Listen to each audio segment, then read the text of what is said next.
Hey, I'm Katie Edwards and this is Side Conversations.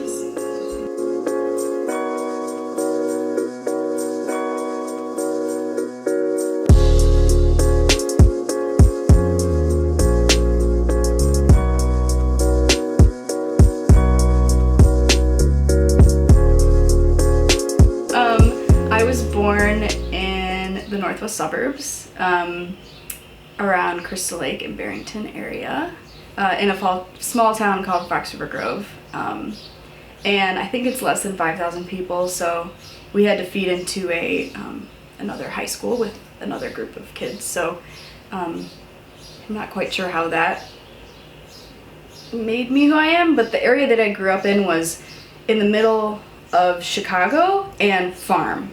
So it was like the true suburbs, but it was close enough that we could go to Chicago whenever we wanted, and we're on the Metro line too. So growing up, I came down here a lot. We went to a lot of museums because my mom has always been a big educator, even though she hasn't always been a teacher. All kinds of museums, art museums, science. So we had the Chicago connection, but then we went camping a lot when I was younger, and my mom's parents were farmers, so I kind of had this double life growing up, but in a really cool way that kind of made me well-rounded in what I was interested in. And it did have an interesting sense of place because the history of Chicago is so great. I love Chicago. I love learning about the history there, but I also had this history of the suburbs and the farm towns and everything. So having both was great, I guess is what I'm trying to say.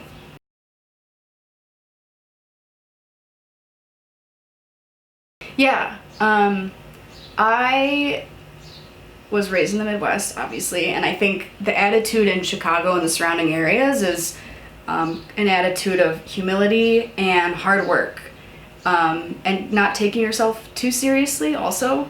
So I think that's one of the reasons I was drawn to Chicago to go to college, because A, I was already familiar with it, and B, I liked the attitude of it and how it was kind of still a small world, because there are a lot of connections in Chicago and I feel like everyone knows everyone, but it was big enough that you still had these great cultural art centers and research happening and big institutions like that. So it was kind of a mix of hardworking Midwestern attitude and the ability to have these like world-class museums and research. Yeah.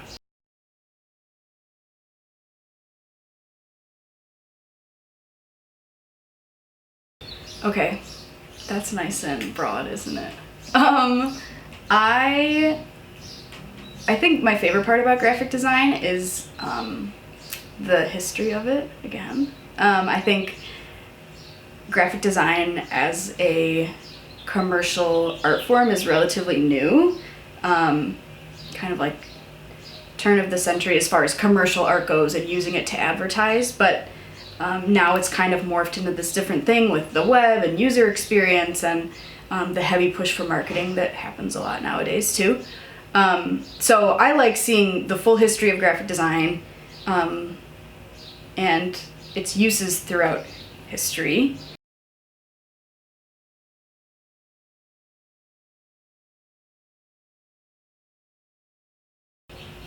Ooh. I like designs that are rooted in the function of the design, but still have beautiful form as well. And I think the best designs, in my opinion, are almost kind of cheeky or funny in some ways. Clever, I guess, is the word that I should use, where you look at it, maybe it takes you a second to realize what they're doing, but once you get it, you're like, okay, that was really cool how they did that. That's one camp of graphic design that I love, and the other camp is just something that's trying to be different than everything else, because, like I said before, there's so many marketing materials right now in graphic design, and it all looks very similar, but it's always refreshing to see someone who's like completely going off of the grid, off of trend and just doing something in the style that they admire.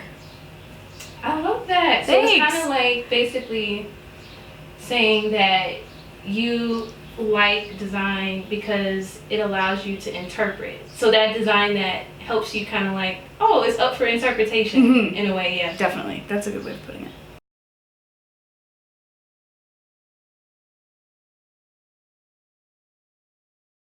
I think as far as the design one goes, I was lucky enough to have a good high school design program, so I kind of knew what design was at least a little bit.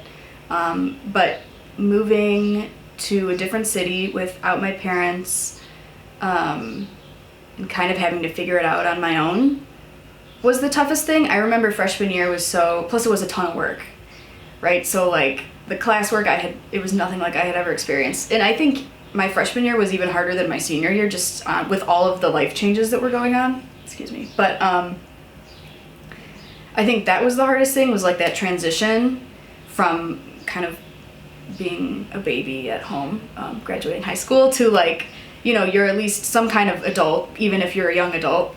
That was tricky for me, and I never do well with transitions anyway. I just know that about myself, so I've been privileged enough to never have too many like big road bumps in my life, so I can't speak to maybe that, but the past year has been a big one. My parents sold my childhood house, which was a big deal to me. Kind of has me rethinking like my sense of place and what is home, and forcing me to grow up a little bit and forcing me to have those transitions that are needed at some point. I'm 24, like I need to grow up, So, but I've been trying to be pretty introspective about it and think about the other people that are affected, not just myself in this situation. So the reasons behind it made sense to me once I, got over the initial shock of it.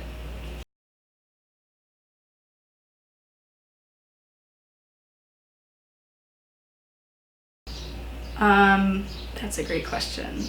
I would say a couple things. The first thing is make sure that the school you are looking at has the kind of graphic design program that you want and is in the area that you want to study graphic design in. So UIC's program where I went is a very print-focused design curriculum, and also very Swiss-based typography, which I ended up loving. I didn't know at the time, but I did love it because they also do a big history chunk, and it's very important in that regard. But I know a lot of schools now are doing user experience and web design, and if you're into that, you're gonna maybe not like print as much. So look at what kind of design program those places are offering. And then I've always loved Chicago, blah, blah, blah. I knew I wanted to go to Chicago. But if you have the choice between going to like the middle of nowhere state school in farm fields and a metropolitan area and you're studying design, think about the opportunities that a big city could give you compared to maybe somewhere with not as much like bustling culture. And the other thing I would say, the second point, is to not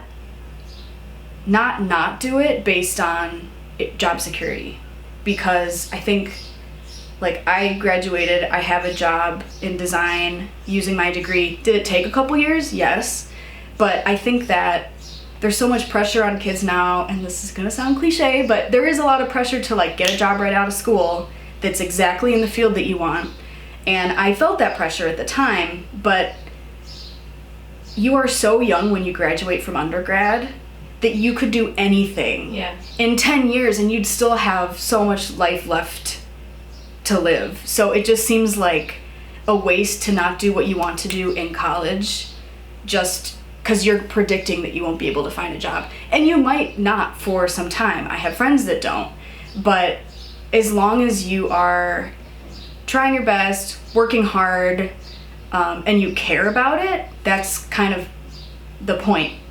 That's why you should be going to college. And you're also blowing a lot of money on a degree anyway, so you might as well make it worth it.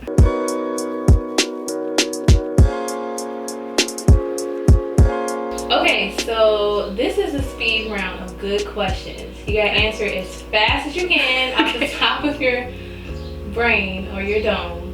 All right, so the first one, good food, Italian. good color, Green.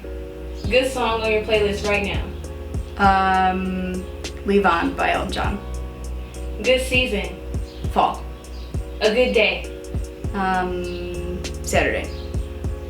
good style of design, 70s. Yeah. good restaurant, Culver's. I'm from the Midwest. yes, So. Culver's, yes. Good movie you've seen lately, Rocket Man. Another Elton John thing. a good book to read, I always loved Pride and Prejudice by Jane Austen. good sport, Hockey. good genre of music, Disco. Well, you know what? Thank you so much, Katie. Thanks, Ashley. You're awesome. Thank We've you. known each other for years. And Yeah, like 6 years. yes, and it's a pleasure. Thank you so much. Thanks.